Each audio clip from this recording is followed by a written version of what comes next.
እንቋይ ነው፣ መተተኛ ነው፣ አስማተኛ ነው፣ የሱዳን ነው እያሉ ብዙውን ህዝብም ጭራሽ አጨንግፈውት የነበሩት በቤተ እግዚአብሔር ያሉ ሰዎች ናቸው። ታውቃላችሁ፣ በየመድረኩ ሁሉም ህዝቡ የሚያውቀው ነው። አንዳንድ መድረክ ላይ እንደው የነገር ማሞቂያ እኔ ነኝ። ግን ለምንድን ነው ይሄ ሲባል በእውነት ማሰልጠኛ ስለሌለ ነው። ማሰልጠኛ ቢኖር እንዲህ ያለ ነገር አይኖርም ነበረ። እና አሁን አባታችን የመጀመሪያ ናቸው በዚህ በማሰልጠኛ ጉዳይ። ባሌ ጀምሬ ነበር በአቡነ ሰላማ ጊዜ።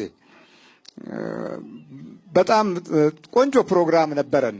ካህናቱ በምን አይነት መንፈስን መዋጋት እንዴት እንደሚችል በኋላ ያው የጠላት ርብርብ ከኔም አልፎ ለሳቸውም አልተመቻቸውም ነበርና ተቀይረው ሄዱ። በጣም ጠንካራ የጥፋት ግፊት ነበረ። ስለዚህ ምንም ችግር የለም። ሂኖጀና ሚለይ ጀረን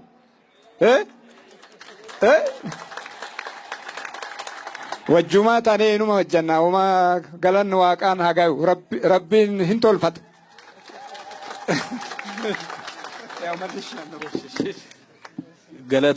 ገለቶማ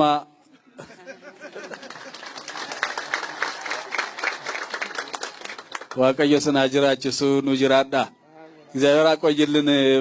በጣም አመሰግናለሁኝ።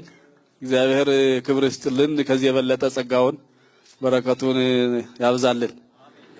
እንግዲህ ያው እንደምታዩት ያው እንግዲህ ፈቃደኛ ሆነዋል። እንዳሉት ቅድሚያ ያው እኛ መመካከር ነበረብን። ይሄ ቢሆን ኖሮ የት በደረስን ነበር። ብዙ ጠላትም እንደዚሁ አይከበንም ነበረ። ብዙ ፈተና ላይም አንደርስም ነበርና ብዙ ነገሮች ይቀሩናል። ገና ነን።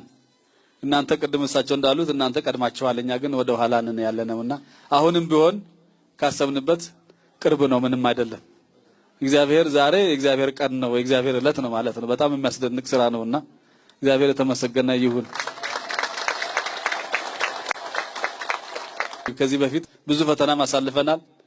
ለሚቀጥለውም ደግሞ ብዙ ፈተናዎች ይኖራሉ እና መቼም መልካም ነገር ካለ ክፉ ነገር አለ። አሁንም ደግሞ መላከ መንክራት አገልግሎታቸው ይሄ ሁሉ ህዝብ ሲከተላቸው ምን አጠፉ? እንግዲህ አሁን አገልግሎት ነው ያገለገሉት። ቤተክርስቲያን እንዲታነጽ፣ ምዕመናኑ እንዲፈወሱ፣ ህዝቡ ጥሩ አገልግሎት ጥሩ ወንጌል እንዲያገኝ ነው።